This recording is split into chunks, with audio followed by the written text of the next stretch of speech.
आदिनाथ भगवान के भक्ति गंगा में अवगाहन करने के लिए जो भक्तजन आए हैं उनके लिए शुभकामनाएं हैं। मानतुंग आचार्य देव के द्वारा यह एक अद्भुत जो स्तोत्र रचा गया, उसके अंतर्गत अपन आज 15 नंबर के काव्य में भगवान की स्तुति करते हैं। इस काव्य के अंदर मानतुंग आचार्य देव ने अतुल्य धैर्यवान और निर्विकार मन वाला भगवान का स्तवन किया है। स्तुति करते हुए मानतुंग आचार्य देव करते हैं, चित्रम किमत्र यदि ते तिद्रसांगनाभि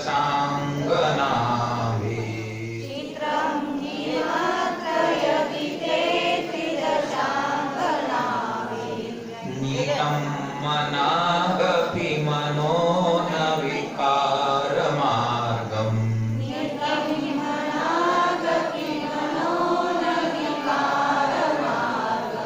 कल्पान्तकालमरुता चलिता जलेन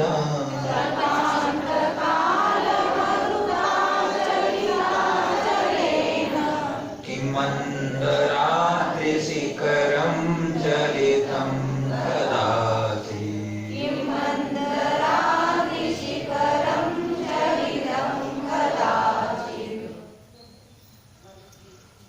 यदि पहली पंक्ति में यदि तिरसांग नाभि, तिरस कहते हैं देव को और उसके अंगना भी कहते हैं देवांगना को, यानी उसकी पत्नी को अंगना कहते हैं। तो तिरसांग नाभि यानी यदि देवांगनाओं के द्वारा, अप्सराओं के द्वारा, ते अने आपका मन अने मन, मनाग अपि थोड़ा सा भी, विकार मार्गम न नीतम, थोड़ा सा भी विकार भाव को प्राप्त नहीं कराया गया। अत्र किम चित्रम, अत्र ने इसमें, किम ने क्या, चित्र ने आश्चर्य।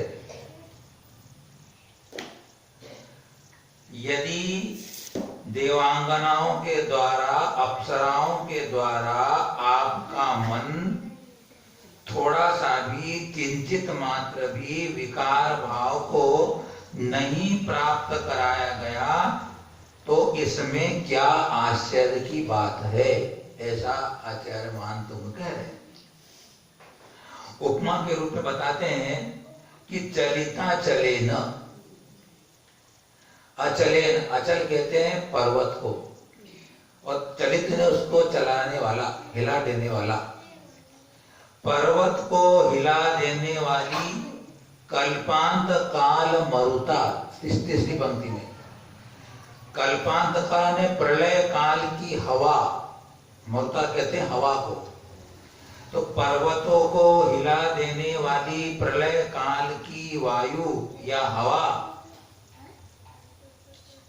किम अने क्या, मंदरादि शिखरम कदाचित चलितम, मंदर कहते हैं सुमेरु को और आद्री कहते हैं पर्वत को।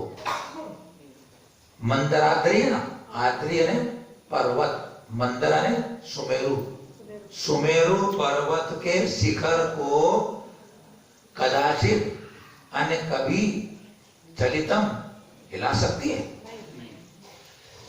तो क्या प्रलय काल में चलने वाली हवा, सुमेरु अपने पर्वतों को हिला देने वाली प्रलय काल की हवा, क्या सुमेरु पर्वत के शिखर को कदाचित या कभी विचलित कर सकती, हिला सकती है, चलायमान कर सकती है? अर्थात नहीं कर सकती है। जब प्रलय काल की हवा सुमेरु पर्वत को हिला नहीं सकती है, तो हे भगवान, आपके मन को अप्सराएं विचलित नहीं कर सकी, तो उसमें क्या आश्चर्य। इसका मतलब यह है कि आदिनाथ भगवान काम विजयी थे, कामारी विजयी थे। विषय वासनाएं उनकी समाप्त हो गई थी, इंद्रियां उनके अधीन हो गई थी।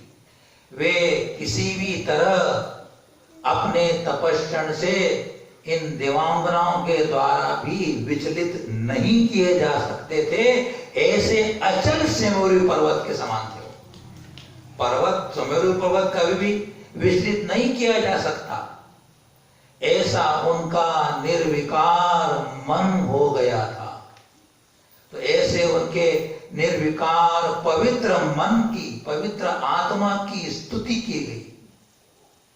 आपने सुना होगा वो कि रामचंद्र जी जब दीक्षा ले ली और वे ध्यान में खड़े हो गए, सीता का जीव 16वें सर्ग में है। वे सोच रहा है, देव बन गया, इंद्र था वो तो, कि रामचंद्र तपस्या कर रहे हैं, वो तो मोक्ष चले जाएंगे।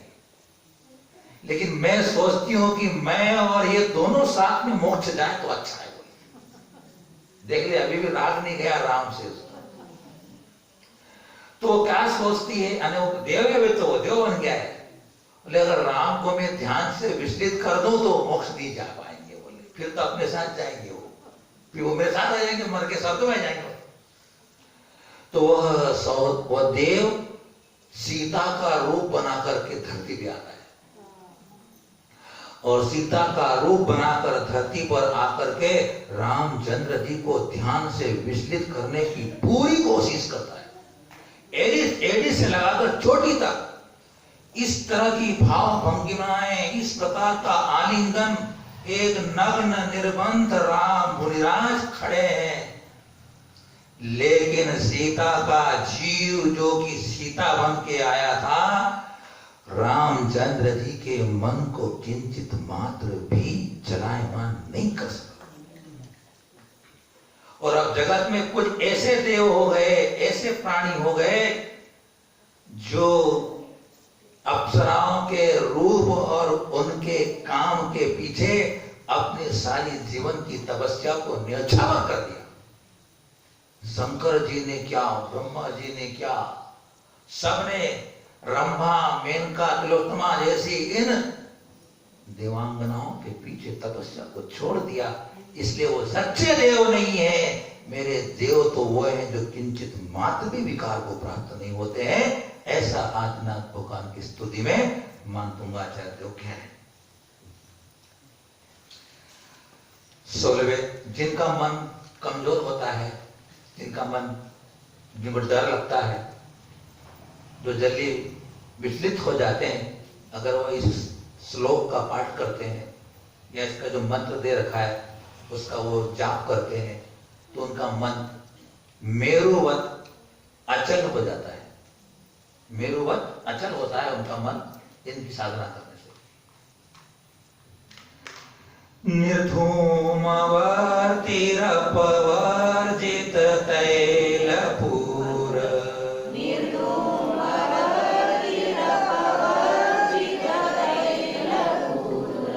कृष्णं जगत्त्रयमिदं प्रकटीकरोषि,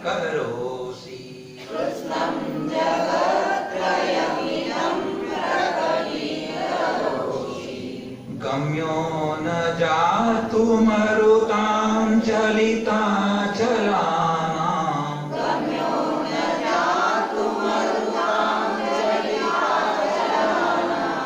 दीपोपरस्त्वमसि नाथ जगत्प्रकाश,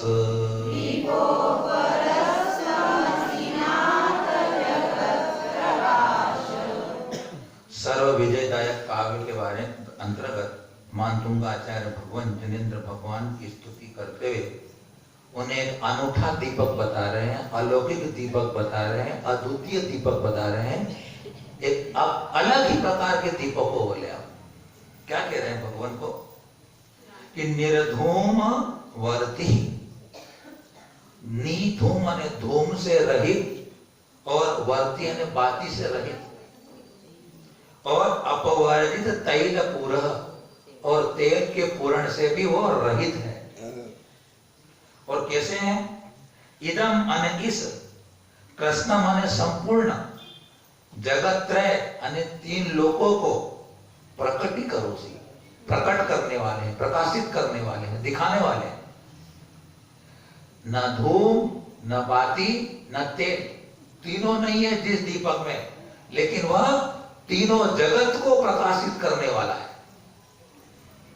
और कहते हो कैसा दीपक है? बोले चलिताम चलानाम, पर्वतों को हिला देने वाली, मरुदा यानी वायु या हवा, उसके द्वारा जातु माने कभी भी, गम्यो न, गम्य नहीं है अने बुझाए नहीं जा सकते, ऐसा दीपक है। तो नाथ है नाथ, जगत प्रकाशक, जगत को प्रकाशित करने वाला। अपरह त्वम अने तुम, त्वम अने आप, अपरह दीपः असि, हे नाथ जगत को प्रकाशित करने वाले आप अपरह अने अद्वितीय, अलौकिक, अनूठे, अलग ही आप एक दीपक हो। अपने अंधेरा हो जाए, दीपक जलाना हो तो अपने को तेल भी चाहिए, बाती भी चाहिए, और हवा से बुझ नहीं जाए उसकी रक्षा भी करना पड़ती है। और वो प्रकाश भी देगा तो छोटे से कमरे में देगा। लेकिन भगवान आदिनाथ स्वामी के उस अद्वितीय दीपक की स्तुति करते हुए, कौन सी दीपक है? चिन्मय दीपक है उनका, केवल ज्ञान ज्योति स्वरूप दीपक है उनका, केवल ज्ञान रूपी दीपक है उनका। उस दीपक के बारे में कह रहे हैं कि जिसमें कर्म कालिमा रूपी धुआं नहीं है, जिसमें कर्म कालिमा रूपी धुआं नहीं है, और जो बाती के बिना अने निरपेक्ष, बिना बाती, उसमें बाती लगानी पड़ती है, बिना अने निरपेक्ष प्रज्वलित है, बिना किसी सहायता के प्रज्वलित है, और जिसका राग रूपी तेल समाप्त हो गया है, और प्रचंड हवाएं भी जिसे बुझा नहीं सकती है, ऐसे आप अनूठे दीपक हो। इस अनूठे दीपक को वंदन करते हुए, अब देखो यहाँ पर मानतुंगाचार्य यहाँ इस बात को बताना चाहते हैं कि जितने कवि होते हैं अपनी जब काव्य रचना करते हैं तो अलंकारिक भाषा में लिखते हैं, तो कभी सूरज को, कभी चंद्रमा को, कभी कमल को, कभी मेरु को, कभी समुद्र को, कभी फूलों को, कभी नदियों को, इनको अपने काव्य में उपमा बना करके अपने काव्य को बड़ा महत्व देते हैं। लेकिन मानतुंगा आचार्य देव सोचते हैं कि ये सारे जितने भी उपमाएं हैं, ये भगवान आपके सामने कोई लगती नहीं, कोई फीकी पड़ती है, कोई इनका महत्व नहीं है, आप तो सबसे हट करके भगवान हो, आप ऐसे आप त्रिलोकीनाथ हो भगवान, आपके चरणों में मेरा वंदन है। इस प्रकार से इस 16वें काव्य के अंदर भगवान के केवल ज्ञान की स्तुति की गई है, केवल ज्ञान गुण की प्रशंसा की गई है, और वह ज्ञान आपके अंदर एक अद्भुत प्रकाश करे, मोक्ष मार्ग का प्रकाश करे। इन्हीं मंगल भावनाओं के साथ गुरुवर आचार्य श्री वर्धमान सागर जी महाराज की जय।